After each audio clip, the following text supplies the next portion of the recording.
Hello, everyone. Welcome to a very special episode of PJFM in Conversation. My name is Olivia Antsis, and I'm the Executive Artistic Director of Philadelphia Jewish Film and Media. Today, we will be talking to some Philly folk, many of whom work in the Jewish world, about the changing nature of Jewish identity and what it has come to mean to them personally in today's modern age. Welcome, everyone. I'm Iris Dreschler. I'm the Artistic Chair. We chose the new Jew series for the festival and for this discussion because it brought up the theme of Jewish identity, which seems to be somewhat elusive. Our panelists have already seen the 4 episodes and they've shared with one another and with us their comments, questions, quotes they liked, and things they would like to discuss with the other panel members. So it is my pleasure to invite them to introduce themselves now to you. I'm sure those watching will appreciate getting to know them a little bit better. I'm Ben Yaroslavsky. So a little bit about myself. I grew up Reform, but more secular now, and I'm a resident at the Russian-speaking Jewish Moishe House in West Philly. So we build an inclusive community for Jews in their 20s and 30s, with a focus on hosting community programming, such as social and cultural events for the Russian-speaking Jewish community in Philly. I'm Kate Forrest. I grew up as a secular Jew, and I am the life cycles officiant of the Jewish Children's Folk Shul here in Philadelphia. We are a secular humanistic Jewish community, affiliated with the larger branches of secular humanistic Judaism around the world. Thank you. I'm Michael Kaufman. I am also from the Philadelphia area. I was raised, I went to a conservative synagogue. I'd say now I'm much more secular. And I'm excited to be on this panel, learn some things, and share some of my thoughts as well. Hi, my name is Galia Godel. I am the program manager of the LGBTQ initiative at JFCS. I was raised Reform. I have worked at a conservative summer camp, but now I've sort of settled into my niche at a Reconstructionist synagogue. And I think, contrary to some folks, I've become more traditional and more observant as I've become an adult. I'm Elizabeth Drellick. I have been in Philadelphia for about 5 years. I was raised in the Boston area in a conservative synagogue. I am currently unaffiliated but involved in Havara Judaism here in Philadelphia. I'm Danielle Selber. I'm also here in Philadelphia. When all of you were saying the movements you grew up in, I feel like I just have to say I grew up Israeli, which is just like Jewish is everywhere and you don't have a choice. My family is Moroccan, so correspondingly I have 41st cousins. They're in Israel, so we were back and forth a lot. And now I am a professional Jew. I work as a matchmaker in Philly's Jewish community for a small nonprofit called Tribe 12. Thank you. And Adam? Hi, I grew up in Atlanta, Georgia, in the conservative movement and moved to Philadelphia about 15 years ago. I belong to BZBI, and a lot of my Judaism is expressed through my work repairing the world, working in the environmental movement, or now as the executive director at Ceasefire PA. And I'm also in an interfaith marriage, raising my 3-year-old son Jewish, which has presented both challenges and one of the reasons I was interested in this conversation. Thank you so much. And Aviva? Hi, my name is Aviva Perlo, and I've been a part of Philadelphia Jewish Film Fest in the past, and it's great to be here. In terms of Jewish identity, I run a wide gamut and go to multiple shuls at the same time and have for many, many years. And I love many aspects of Jewish identity, especially thinking about it without the labels, in terms of the joy of Shabbat and singing and dancing and and film and art. So thank you very much. Thank you so much. And just a little bit about me. I'm a Russian Jew. I was born in Chernovsky, raised in Queens, New York. Actually went to, I'm probably saying this wrong, but Bias Yokov Academy for Girls for a few years. So was in the Orthodox world, and as soon as I went to public school, forgot everything and grew up as a secular Jew, as many Russian Jews tend to do. So thank you so much, all of you, for joining us. And Iris, do you want to say something before we move on? I grew up in Israel. Most of the time considered myself more Israeli than Jewish, but this has changed. I mean, there used to be more separation between being Jewish and being Israeli, but I guess I'm a secular Jew now attending a Reform synagogue. So let's start.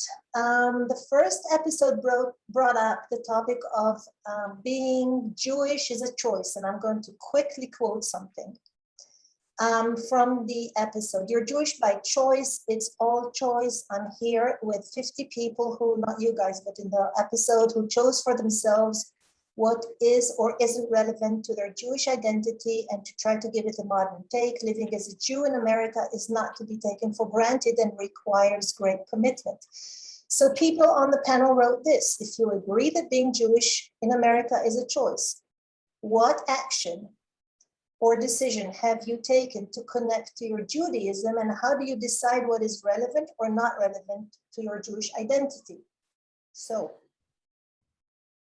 Well, I grew up Jewish in a non-Jewish world in the southern part of the United States in Texas. So it was always like making a choice to say like, oh, you know, we have to get off school for these holidays, or and I think like the film, I mean, it is an option here. I mean, you could just, sometimes people could just act like they're not involved with Judaism, but I always did. And I also like, I think probably in my 20s, picked up my Hebrew name Aviva. And, you know, some people were like, they're always going to know you're Jewish. And it's like, yes, you know, I think during the height of the white supremacy in recent years, it definitely made me think about what does it mean to like choose to be Jewish in a public setting. And I think women, you know, if I'm not wearing a kippah and I'm not wearing tzitzit and I'm not wearing like ritual garment, I could, I guess, kind of fake it a little bit more. So I have thought about that. But the scene that really caught my mind in this one, I think, if this was the right one, is the guy's like, oh, do you always wear a kippah on your head? And it's so, you know, like apparent, and you're bald, and so you can always like see that. And hearing him say, yeah, I didn't like the fact that it wasn't cool to wear a kippah, so this is my kind of protest, is to wear a garment that shows. So that piece stuck with me. Thank you. Dahlia, you wanted to say something? So what I kept thinking about when I came back to the sentence or the concept of being Jewish as a choice is that when I grew up in a pretty Jewish neighborhood in a very Jewish family. My parents are Israeli, my grandfather's a rabbi. It was always part of being who I am. But as an adult, being Jewish takes so much more work. I'm not just getting in the back of my mom's minivan and going to Hebrew school on Sunday. I have to make the choice to be Jewish and to live Jewishly. And as a young adult, I felt a little bit like I had the rug yanked out from under me, that there was all of this like fun in being Jewish as a kid, and there wasn't a lot of attention devoted to that for adults until I found my current synagogue. And that made it worth it to keep choosing to be Jewish every single day, to choose to incorporate it into my life, to choose to go to services and be friends with people in my community and have Shabbat dinners was finally feeling like I fit in. And it has a little bit less to do with my relationship with the world at large, but realizing that it's just as important to think about my relationship with the different communities that I could be a part of until I found one where I really fit and wanted to make that choice. Part of the choice for me is, you know, I think about this more, and I think that's right, Galia. Like it's harder as an adult. The other thing I was thinking about is like, I grew up in the South. I went to a Protestant high school, which we might talk about another time. And it was actually easier in some ways to define yourself as Jewish because everyone else did it for you. And then you kind of like grasp onto it. And that doesn't happen as much without some particular moments in normal life. And so you have to both seek as an adult that piece out. And when you're not put in that oppositional place, it takes more effort to find those engagements. So it's sort of funny because I would have probably identified as a Jew more easily when I was young because it was getting challenged a lot and questioned a lot, and that doesn't happen as much. So then you have to like seek it out a little bit more. I want to jump on what Adam just said. I'm also in an intercultural marriage, and I grew up in a very Jewish neighborhood, lots of Jewish friends. And being married to someone who isn't Jewish has made me very intentional in my Jewish practice, right? So whereas I maybe would have or would have not joined a Jewish community or synagogue, I had to purposely find a place where we would be welcome as an intercultural family, where my husband would feel comfortable, and where I could practice a Judaism that would feel right to me. And so it's made me much more thoughtful, I think, like what Adam said, when you're in opposition to, not that I was in opposition to my husband, but when it just makes you more intentional in how you choose to be Jewish.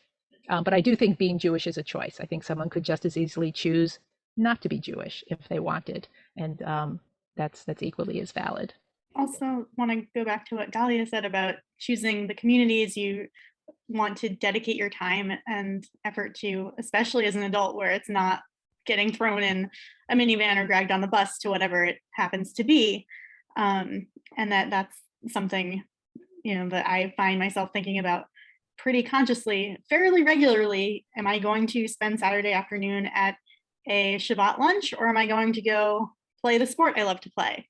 And I think there's a lot of conscious effort in knowing that I want to maintain both of those communities, and that they both take effort and they both take dedication away from the other sometimes. Mm-hmm. And trying to find that balance as an adult is a lot harder than as a kid, where you're just kind of handed a schedule. Mm-hmm. This is what it is. I think Adam's comments were so interesting because I maybe had the backwards experience where I grew up just like Jewish and Israeli, and that was just the way it was. And there were Jews everywhere. I grew up in Lower Merion, which, if people know, is like a very Jewish suburb of Philadelphia. And then when I went to college, I went to University of Connecticut. And there were like some Jews there, but I was seeing like anti-Israel stuff on campus, and I was feeling like lonely, or not like I had a community, right? And that's when I chose Judaism. I was like, I'm going to choose to go to Hillel. I'm going to choose to go to Chabad, right? I could have gone to any club or whatever, but that was the moment where it stopped being chosen for me. And I work with 20s and 30s now in Philly. And the thing that drives me crazy is that like Galia and Elizabeth were saying, there's communities out there for everybody, and everyone can find what they're looking for, especially in a city like ours. But sometimes you hit too many walls and you just stop looking, or you just don't get connected to that perfect whatever. And so that always bums me out, that there are communities for everyone, but maybe they're not totally accessible or totally advertised. I actually have I think that was interesting what Danielle just said. I also grew up in Lower Merion, and so I was also surrounded by a lot of Judaism, and it was very easy to, almost like they mentioned in the series, like because it was surrounding me all the time, it was very easy to just kind of passively be a part of it and not actively participate, in a sense that it almost made it like it just faded into the background, and it's very easy to for that to become like actively, I'm just not going to do Judaism because why bother? It's like around me everywhere. But then also another thing related to what Danielle said that ties to that is I feel like a big struggle for me is that I feel like I've tried a lot of different community things. And then also, again, in Lower Merion, like there were a ton of different places where I could try it and didn't find anything that really fit me. And I feel like the thing that I've come to realize, at least for myself in recent years, is the things that I feel like are where I make a choice to be Jewish, is finding the things that on a very, very micro level, like within me and my family and like the traditions they have, the things that make me feel the most Jewish or like connected to it in an active choice type way, is doing the things that are like traditional to my family, like whether it's like the way that we celebrate holidays, or even like I've been trying to learn Yiddish in the last like year because it was like my grandpa's first language. So it makes me feel connected to the family that way. So I feel like it doesn't even have to be a community sometimes, but you can find or make the active choice on like a super micro level too, but it's still definitely a choice. Mm-hmm. Yeah, because you want to feel more connected to your roots, but then that informs your Judaism. Exactly. And Ben, did you want to chime in before we move on? Sure. So for me, I had a pretty similar experience, but I grew up in Israel, so I was born in Beersheba. Judaism was all around me, more we saw the culture more than the religion, more so, and didn't really have to try for it at all. We moved to America, and then, you know, we got into a community where there was a lot of Jews too. So it was kind of all around me. Went to college, it was all around me. Then I moved to Philadelphia, where I had to make more of an active approach to finding Judaism, since I didn't really know too many people here. And so I went about a year without really being involved. I felt something lacking. And so that kind of drove me to find a Jewish niche here. And I tried Tribe 12. I tried a few other places that were awesome, and I loved their programming. It was really fun and a good way to get into the community. And then I realized a little bit of my complex identity being a Russian-speaking Jew, and was maybe not like targeted too much with the rest of the Jewish community. So I decided to be part of the Russian-speaking Moishe House and kind of create a community that I would want to have around me. So it's been about a year and a half since I joined, and it's been great trying to find ways to connect to other Russian-speaking Jews that don't have much of a Jewish identity aside from knowing that they're Jewish, and having that pride, and kind of try to make it fun for everyone in the same way that that the in the film the Jewish I forget what her name was, but the rabbi that did the bar mitzvahs on the mountain was saying how he wants to make a Jewish just to get people involved and have a sense of community and religion that way. So yeah, that's my take. Yeah, and that's a good segue. In episode 2, you know, we meet all of those folks, various Jews of color who had all different experiences, but, you know, feeling welcome was this recurring theme. You know, do we feel welcome within our own Jewish community? And so one of the quotes that stood out that one of you had mentioned was, "I said to myself, I'm just as Jewish as they are."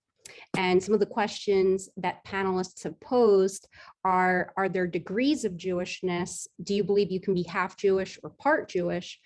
And someone commented, whether we agree or reject them, we have a variety of gatekeepers who believe they have the right to determine who is and isn't Jewish.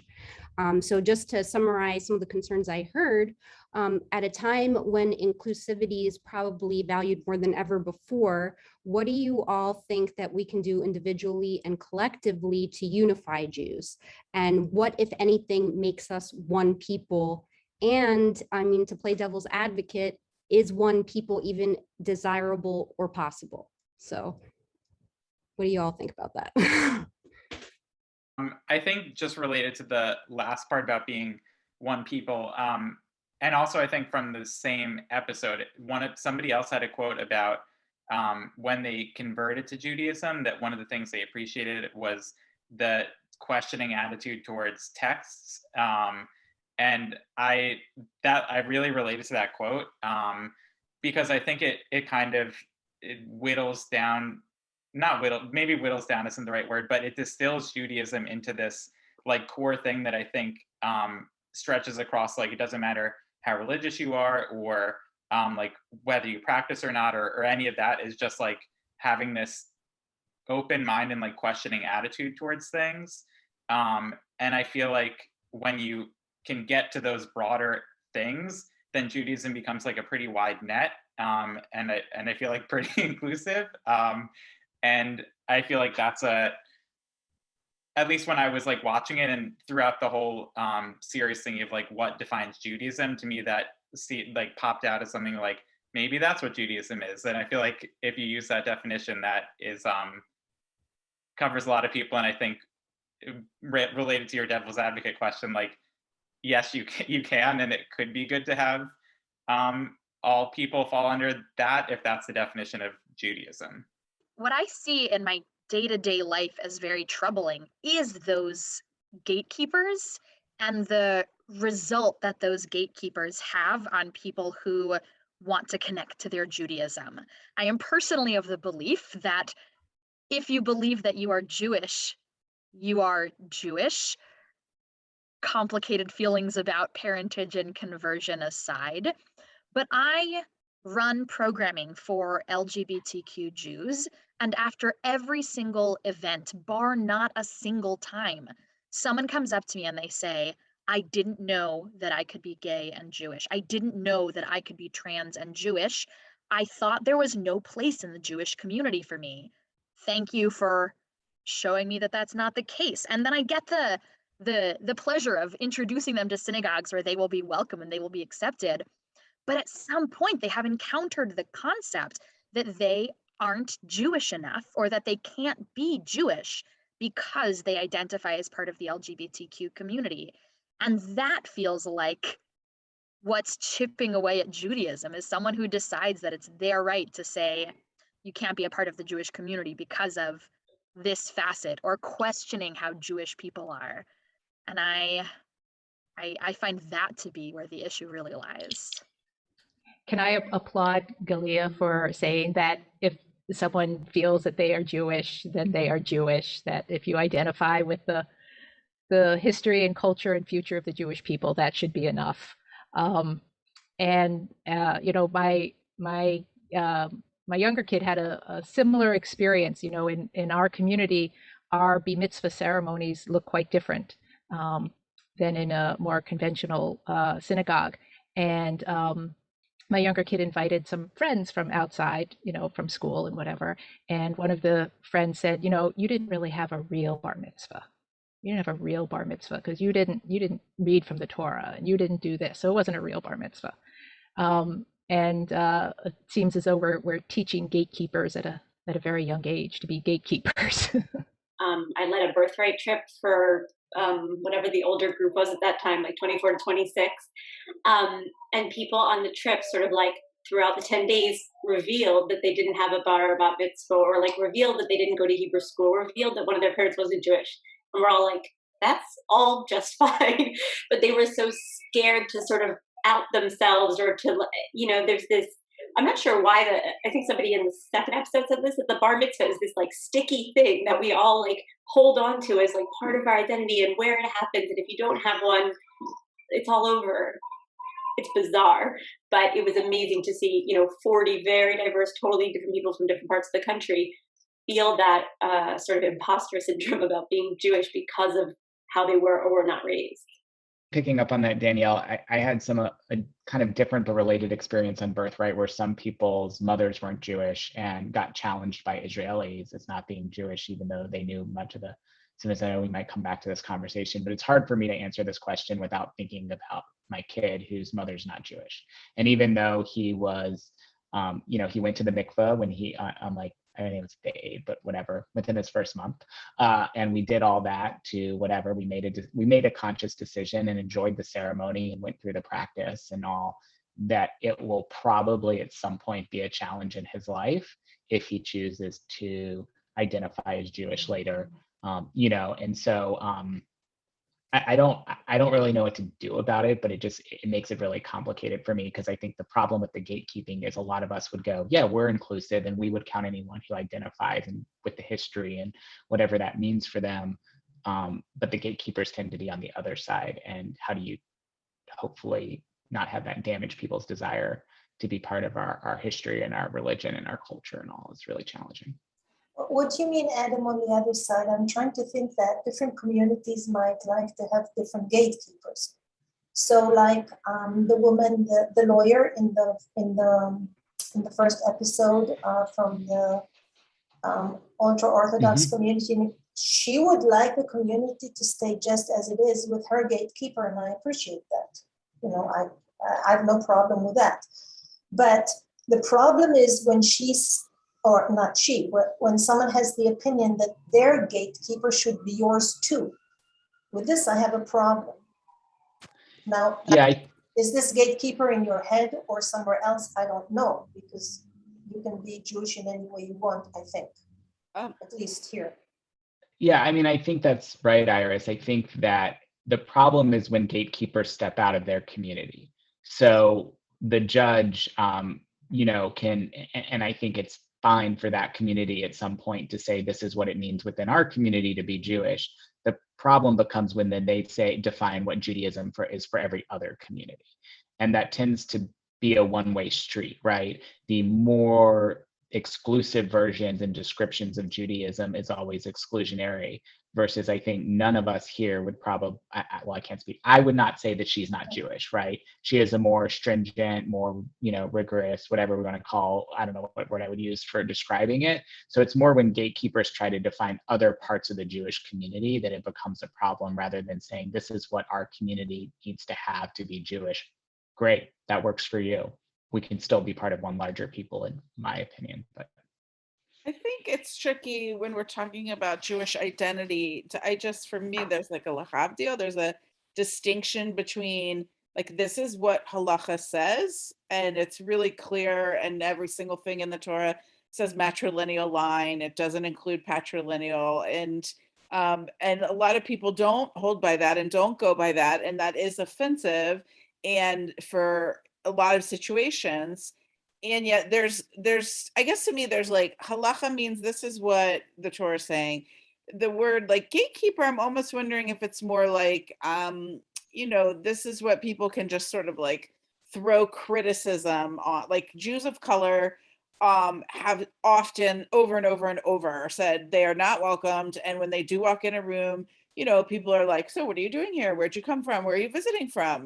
Like this whole like, hey, outsider, what's up? And it takes a lot to just be like, hi, how are you? Good Shabbos. And even just give the benefit of doubt. And even if that person, like, not asking where they're at with their halakhic whatever, just because you're saying hello and you're trying to be welcoming.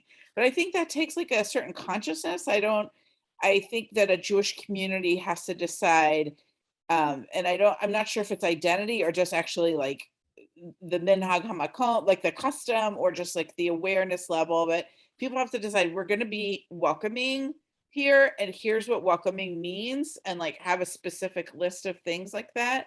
But again, like, I think that's totally, and I think that's super important. I think that's totally different from saying anyone here can suddenly have an aliyah and go up and like, take an honor of the Torah. Like those, like, I don't know. I just tend to like separate things out more, I guess is what I'm saying.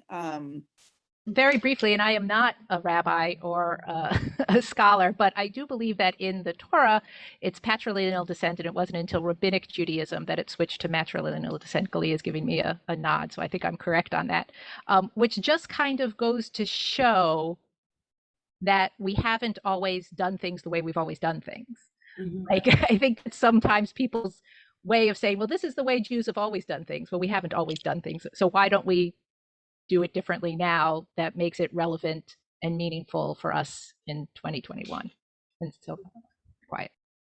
Yeah, and I think for those of us who, on this panel who are from the Jewish professional world, in a way, we're all gatekeepers because, our personal value system and our personal beliefs very much inform, the way that our organizations sort of abide by a specific culture. At PJFM, because my values are to be inclusive and welcoming to everyone, it is now, adopted by this organization because, I'm the organization's artistic director. Of course, I'm going to put out programming that promotes this, culture of inclusiveness and being welcome and caring about the other. So I think we're all informing the culture around us and the way that Judaism is evolving right now and the way we react to our all of these forces that are sort of informing our practice of Judaism or connection to Judaism. So I just want to throw that out. I also want to throw, I know we're trying to move on, but I know I've heard Aviva say there's the halachic gatekeeping, and then there's also the community gatekeeping. And I think a lot of community gatekeeping that I've seen comes in the very prominent practice of playing Jewish geography when you meet someone, which is somewhat checking, like, is your cousin's cousin married to so-and-so's uncle's friend, right? But it's also checking, where did you go to college? It's checking, where did you go to summer camp? Did you go to Jewish summer camp? How much money were your parents willing to dedicate to raising you Jewish? And what was your community standards on what was expected about going to Hebrew school?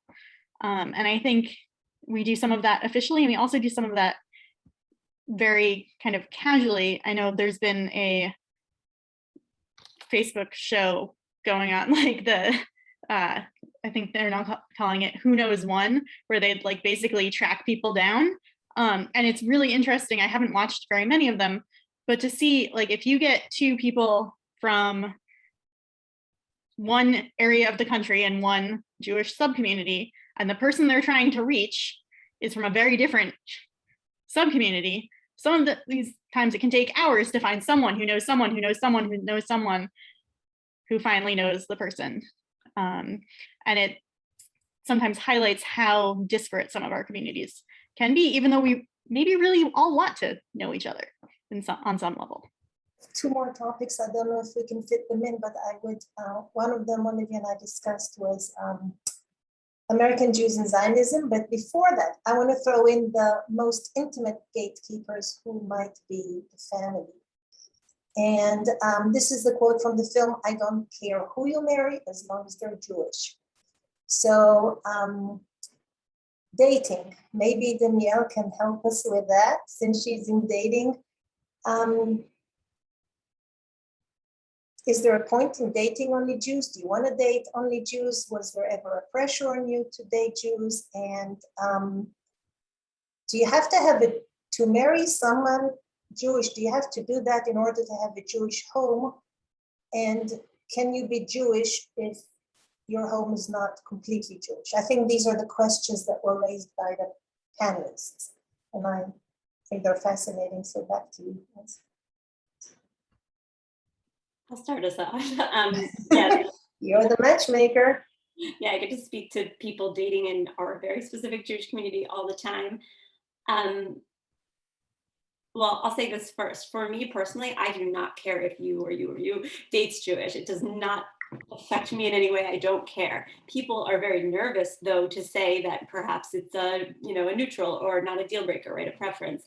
But I care not at all. What I care is that if you do want to date Jewish, you have the opportunity to do so, right? Like you shouldn't miss out on that if that's what you're looking for, just because there's no place to go or nobody to help you out with that.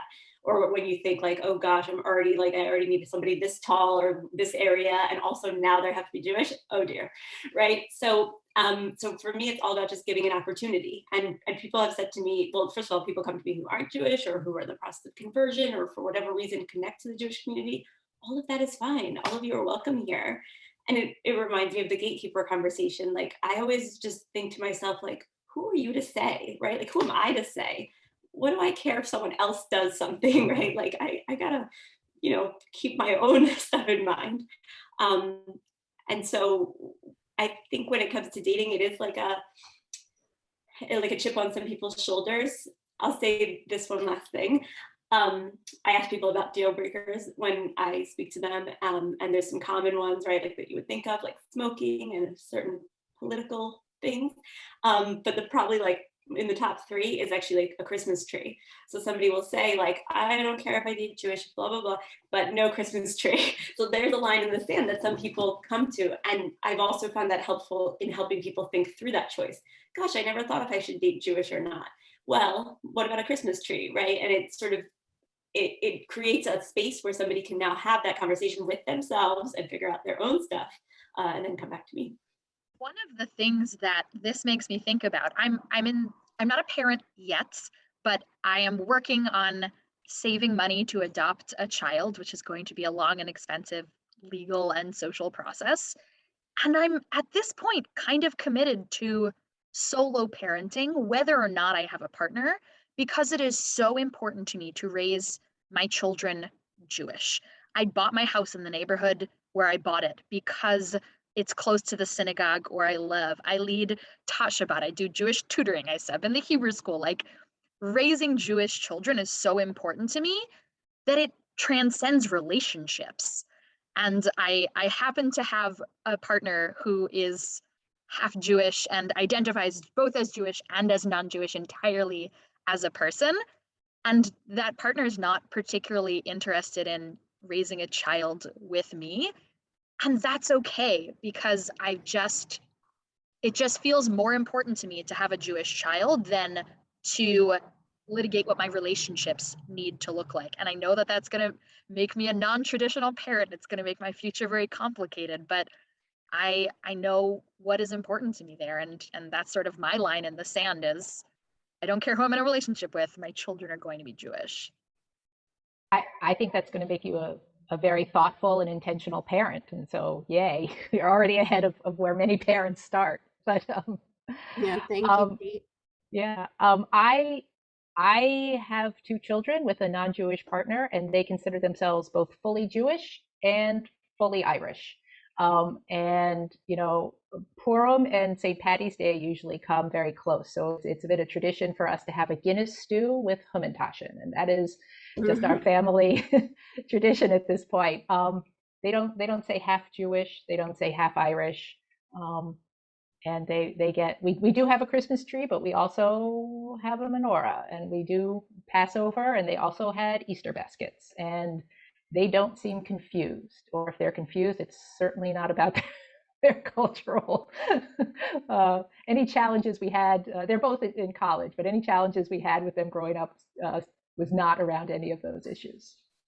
I just have to share just a really funny, well, I think it's funny, you might not think it's funny, but I really love, this is a secret, I'm putting it out there, but I really love decorating for Christmas, and I really go all out I put up the Christmas tree. I'm a Russian Jew, so we had, something that I always thought was a Christmas tree, but it was actually a New Year's tree growing up, because Russians like the big holidays, New Year's, and they have a tree. So anyway, that's a long story, but I love Christmas decorating, and I make my house look nice. But my husband, who is not Jewish, his mother actually gifted us my first menorah. So my own mom did not think, here, have a menorah. But his mom, that was the first thing she thought of, is to give us a menorah. So, I kind of honored her tradition, and she honored mine. So that was a really cool exchange. Well, being in Philly, probably celebrating New Year's works pretty well with mummers. But so I'm the only person of my generation in my family that is married to a non-Jew. And probably the hardest thing I ever did was telling my parents, God forbid if they see this, like that I was going to ask her to marry me. And we're happy and we love each other, and we're raising a 3-year-old Jewish, as I said. And there's a lot of kind of family mythology around marrying Jews in my family. But she's welcomed and she's loved. And I think that the thing for me, I mean, sort of in a different way than Galia, but like similar, was like we had conversations about raising the kid Jewish. And that was important in some ways for me, and having that as part of our tradition. And she went through classes at synagogue and all. But I think the actual thing is the family gatekeeping, to Iris's question, is like more about that mythology and expectations within the family than often afterwards, at least in my experience, and the choices we make. And I think the other thing is it's just back to the situations you put yourself into, right? Like if you want to marry someone Jewish, you can. If you deeply engage in the community, if you hire a matchmaker, whatever else it is, like you'll find someone. And if you are not that focused on it, you'll probably find someone to love who's not Jewish, or might, it could go either way. And I think that's kind of the choices we make with this. We have a section that we are putting under collective responsibility. So there was a quote, "I've often been struck by how there's a fetish among Jews and anti-Semites in defining who is a Jew, as if anti-Semites are trying to weed out the Jews and the Jews are obsessed with keeping out anyone not Jewish enough." I haven't observed that, but for me, I've just seen this growing trend among Jews to reject Jews that they believe are quote unquote bad for the Jews. So my question is, what do you think inspires this sense of collective shame in our communities when we learn that a Jew committed a crime or behaved poorly? Do you feel that all Jews are responsible for one another? I don't see a sense of shame. I mean, I'm not totally sure what a gatekeeper is, but I'll be honest. I mean, I think judgment and criticism is excellent. Let's talk about Bernie Madoff for a second. I mean, that guy should have come down sooner, and that guy should not represent all Jewish people. And there's plenty of people that were just in the White House that also should not have, in the previous one, represented Jewish people. I think that you're your behavior and your ethics and your compassion for doing the right thing in the world are super important. And that's how, you know, I was raised, that's part of what it means to be Jewish. And to act out otherwise is pathetic. And I think it's not that it's not that like one, you know, Bernie Madoff represented the whole Jewish world, but unfortunately it's very easy, especially for non-Jews, to be like, oh, look, see, I told you, they're all into like mistreating money and harming people and yada, yada. And I guess my prayer is just that like,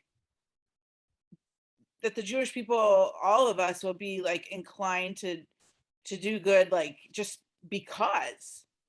because that's how you live. That's how we live. And yeah, I mean, it's not like we have a ways to go. I mean, Olivia, you might want to edit this out, but I'm going to tell you that this is funny. I just remembered. I think there is I think the Jews thing, maybe it's because they say Kol Yisrael Chaverim, you know, all the Jews are responsible for one another. So I don't know why it came into my mind that when Bill Clinton had his affair with Monica Lewinsky, the title in the Israeli newspapers was "She's Jewish." Yes, I mean, you know, she's one of ours, and he has an affair with a Jew. It's a shanda. They're basically saying, right? It's a shanda. Like, no.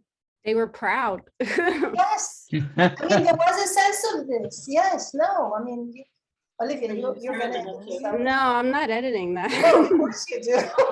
You cannot have this in here. It's like Chas v'shalom. I mean, seriously.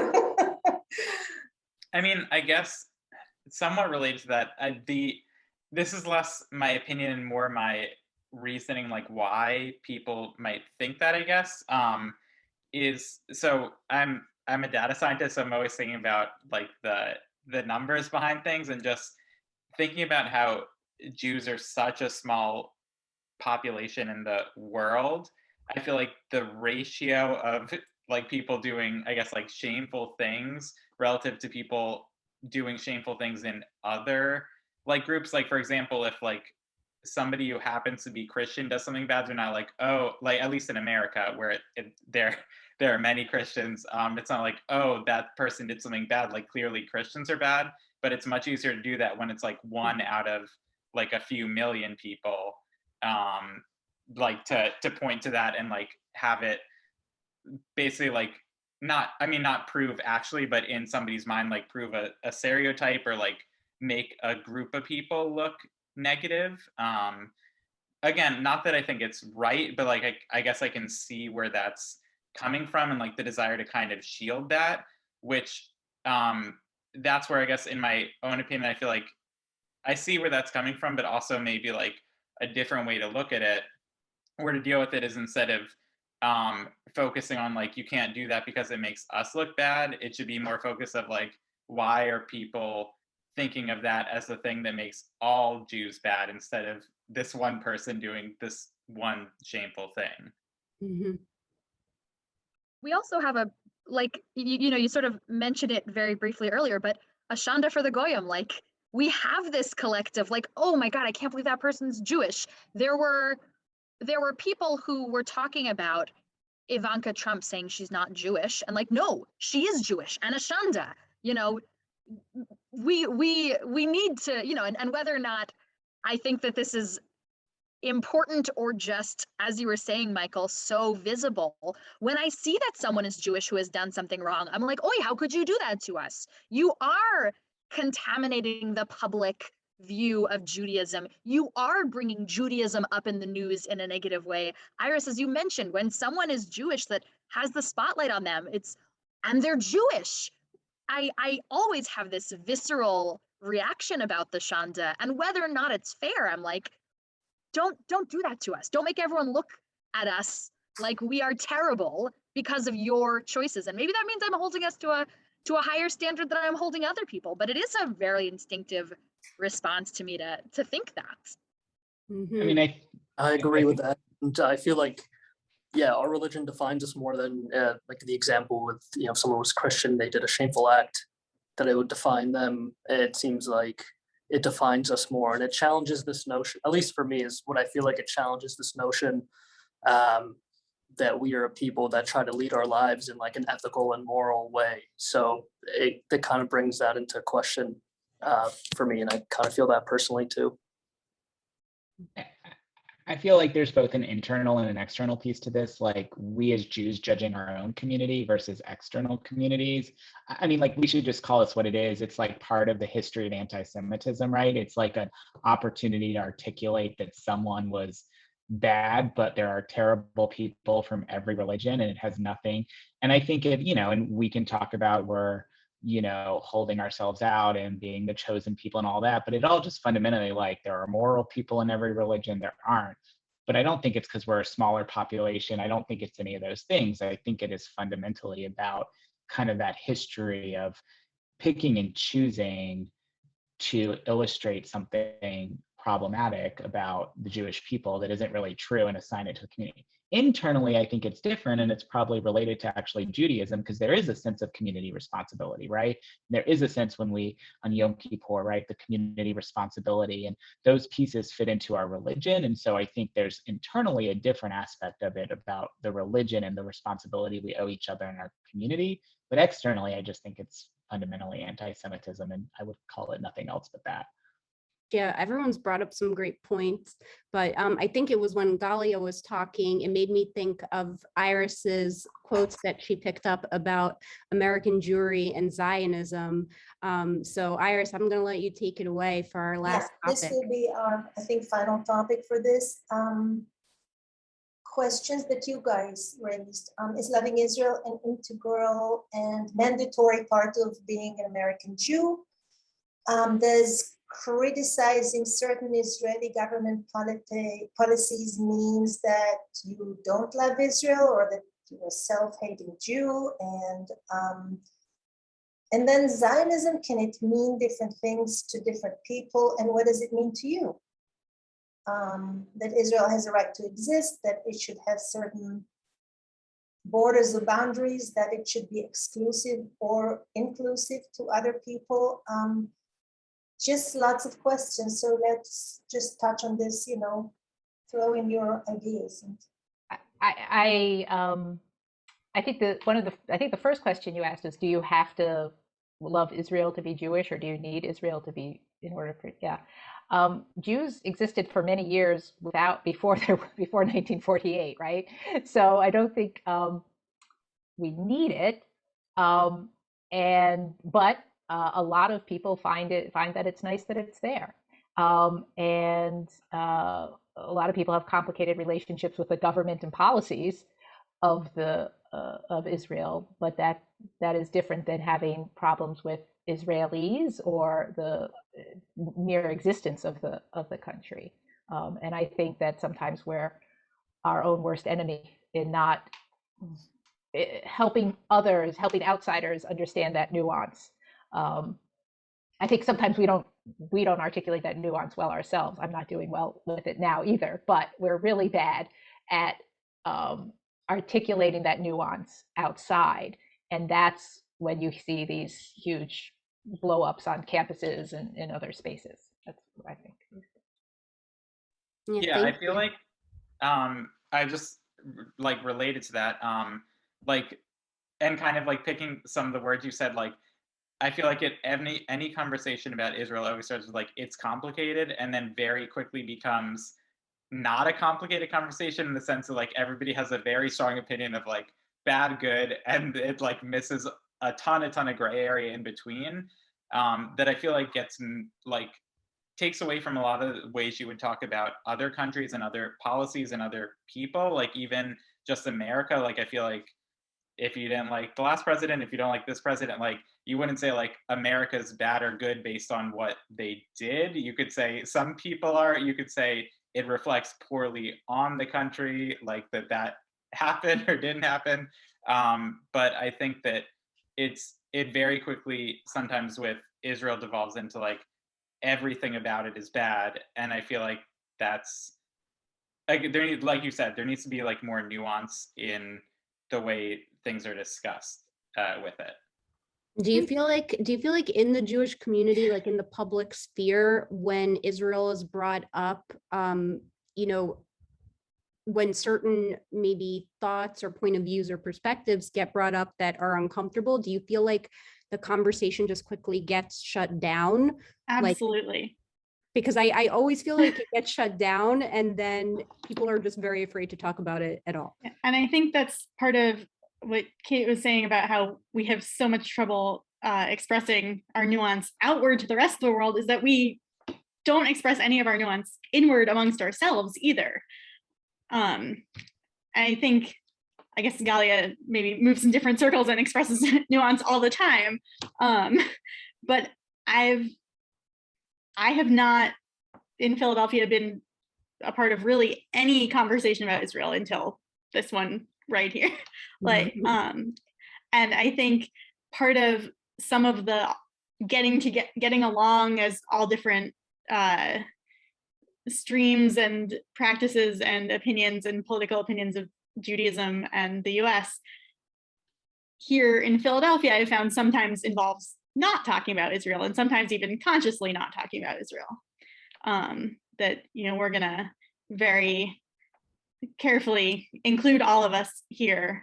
And in order to make sure that we're all included here, we will not bring up the things that I'm also apparently not comfortable talking about right now. So Elizabeth, you're saying that the topic of Israel is too divisive? I don't think the topic of Israel is too divisive. I think we aren't frequently brave enough to come out and all say, or really even grapple within ourselves about what we might individually think, right? Because I came up through a conservative synagogue. I went to Hebrew school through high school in greater Boston area. And it was very clear that there were things like we were trained to say about Israel and that we were trained to think. And I don't know what I think about most of those things. And I have a very good friend in Texas who is not Jewish, who has decided that she doesn't need to have an opinion about Israel. Like, that's not something she has space in her brain for. And I was like, wow, you are so lucky. But also, I don't know that I have grappled with figuring out what I think about any particular topic. You know, a given politician or a given law, sure, I can read about it and form an opinion. But I think a lot of things we come to, you know, this is the rally for this, or we're going to march to support Israel. And like, yes, in some general sense, I do, of course, believe that, maybe not, of course, but that there should be a Jewish homeland in Israel. And I have very, very complicated feelings about it. And I think some of actually this show that we were talking about, particularly the last episode, brought up another layer of very complicated feelings I have about it. And that, you know, we saw this whole 3 episodes of building towards this vibrant, diverse Jewish community. And we got to this 4th episode, and there was this culminating Aliyah making arc. And that was coupled deeply with anti-Semitism discussions, and that also just throwing in a completely horrible ride along with the Shomrim that almost made me stop watching. But I think there's kind of this like movement of the whole thing, like, oh, you're doing all of this great stuff and you're forming these communities and you're diverse and you're connecting with Judaism in all these wonderful ways, but ultimately anti-Semitism, everyone should move to Israel and it's over. Like, and I found myself really upset at the last episode, which I didn't necessarily mean to bring it back to the show that we're theoretically discussing, but oh no, that's had to get that fine. out. That's totally fine if you do that. That's why we're all here. Can I pick up? Oh, go ahead, please. Go for it, Adam. Well, I might take us in a different direction, so please go ahead. You're on mute. Yeah, you're muted. You did, Galia. Gosh, it's the first time I've done that in a long time. I want to really bounce off of what you were just saying, Elizabeth, and talk about how frustrating it was that the show ended on that note. especially because, and this was brought up earlier by Kate, the idea that Judaism has been around pre-Israel, that by focusing so much on, do we need this Jewish homeland? Do we need Israel? Where do we escape to when we experience anti-Semitism? That we do a disservice to not all, but many of our families who were strong and Jewish and culturally rich in diasporic Judaism, that we have this beautiful history. We have this movement towards America and Jewish labor movements and Yiddish culture that all gets erased when we focus on Israel versus not Israel. I have a very complicated relationship with Israel. My parents are Israeli. Most of my family lives in Israel. I also belong to an anti-Zionist Jewish community and have a lot of thoughts about nuance and how I feel about the government versus the people. And think that whenever we jump into these conversations, we lose the knowledge, the history that we have right here in our experience of diaspora, that we can be beautifully Jewish, we can be richly Jewish here in the US, in other parts of the world that aren't just Israel. Yes, Israel is safe and valuable for many people, and it is also unsafe and dangerous for many people. And so is everywhere else in the world, in different ways. Anti-Semitism, loss of Jewish identity, that whole conversation about, are you Jewish enough? Should you raise your children Jewish? We're gonna have it everywhere. Let's not lose the parts of Judaism that we have and love for that one conversation. And Galia and anyone else who wants to answer, this brings me back to Iris's first question. Can you love Israel and be anti-Zionist? Are those two things able to coexist? Sure. I might even say the opposite of that. You can be a Zionist and not love Israel. That Zionism is the idea of a Jewish homeland, that maybe Zionism is even looking at what the original Zionists in the 1800s were looking to do and to create these collaborative communities that quickly turned into, this is our land. If you are here and you're not us, you're not allowed to be here. And we even maybe lost what was valuable about the word Zionism. Now the word Zionism means these two different things. And when someone says they're a Zionist, you go, okay, do you support Israel uncritically, or do you think that Jews should have homelands? I really think, Olivia, that the opposite of that is more true. You can be a Zionist and not love Israel. Mm-hmm. I mean, the history around this is also worth noting I'm considering the original Orthodox, community's position and parts of the community around Israel. I'm with Elizabeth. Like, I basically don't talk about Israel. I can't, because I can't, and it's really hard for me. I think that, I think this is one of those true within our community gatekeepers in and of itself, right? Is how we think about Israel, and that's kind of problematic, especially when we wrestle with the nuances. I also found the final episode just, for some reason in the conversation about Israel in the final episode, it hit me that I'm not clear that the series actually captured the American Jew. Like, it's really notable that everyone in the series basically speaks fluent Hebrew. Like, I don't know about y'all, but that's not my experience of the Jewish community in America. And I'm like sitting here going, okay, so who are these people? Like, sorry, but like, really, is that really American Jews? Like, I don't actually think it is. And I get that it was made for Israel. And it hit me around the conversation around Israel that it felt like at the end, it wasn't actually trying in some ways to explore American Judaism, but rather tell this narrative about American Judaism to Israel that may or may not be true. And I think it's caught up in this concept of how we think about Israel. And I left it with really like a dissatisfied feeling, because I was finally hit me that like, this is mostly not my Jewish experience of Jewish Americans, like in any functional way, of the vast majority of us. Like, I don't speak fluent Hebrew. Let me be very clear. I would make it nowhere. Like, I've been to, so I don't. What was the last thing you said? You got disconnected. I know, my internet. I think we're talking, I found the episodes in the end, the thing that hit me was just like, we're talking about a small subset of the Jewish community in America. Mm-hmm. And it's actually like already self-defining in a way that I think may not have captured the actual kind of complexity and experience of an American Jew. Well, you bring up a really good point.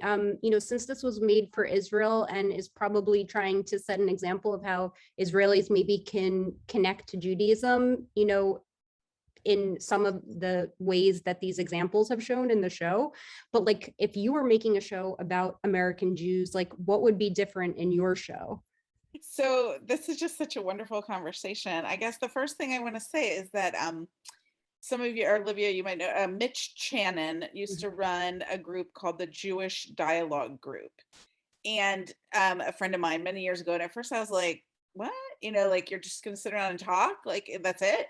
And after participating and also studying a little bit about Marshall Rosenberg's work, which is on YouTube, and I highly recommend it, I kind of realized like, oh, this is like the essence of what my life, like, this is why I started creative coping. This is why I'm introducing like conversations around mental health and trauma in a group setting, in an informal setting, when it's like not just extreme, it's not just that someone died, and it's not just like, kind of like splashy splash in the media, but that like we need to be having a lot of conversations that are in the gray zone, as somebody said, and educational when we're not on the moment of crisis, to understand more of like what's happening, because this whole tendency to be like all or nothing is not it's false. I mean, it's just like a myth, and it's perpetuating like more and more and more like all or nothing. And I feel like that's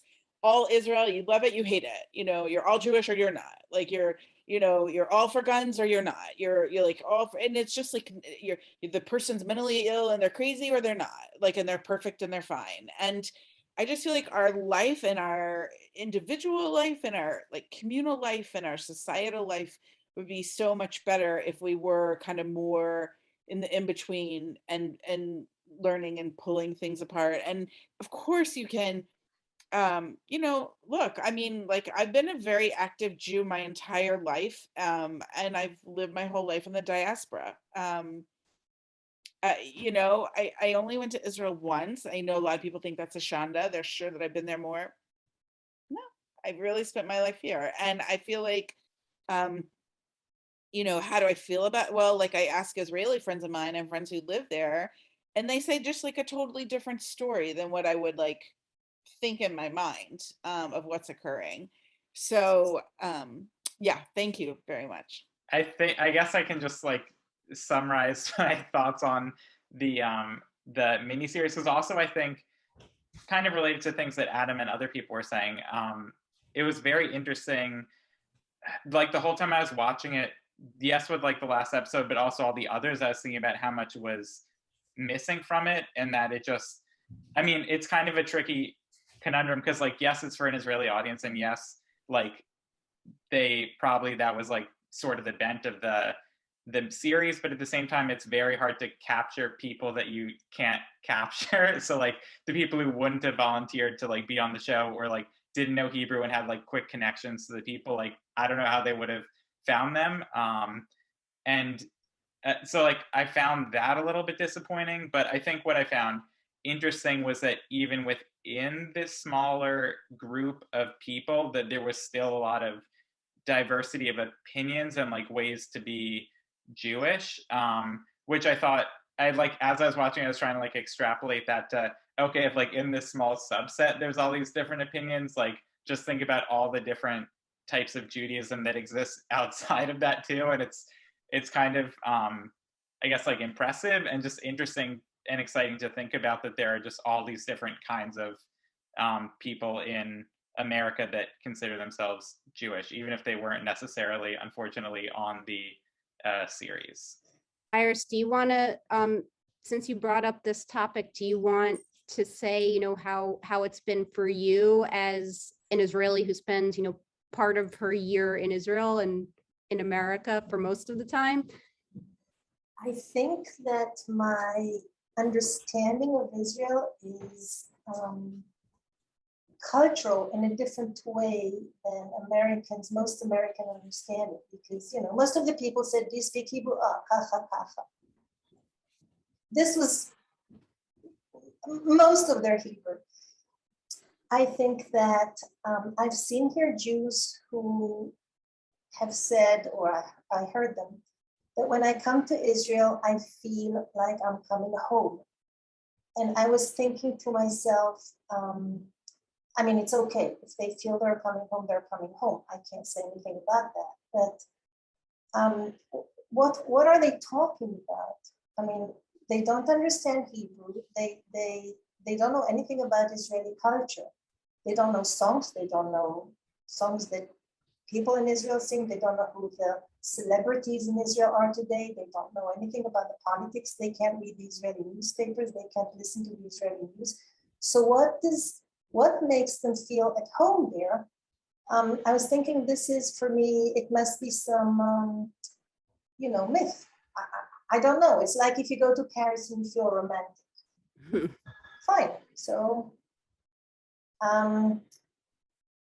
I think my understanding of Israel is someone who grew there and went through, some wonderful times and not great times. Like I was there in the Yom Kippur War, and it was traumatic. And I think there's a big difference between Israel as a concept and Israel as a real political entity. There is a huge gap there.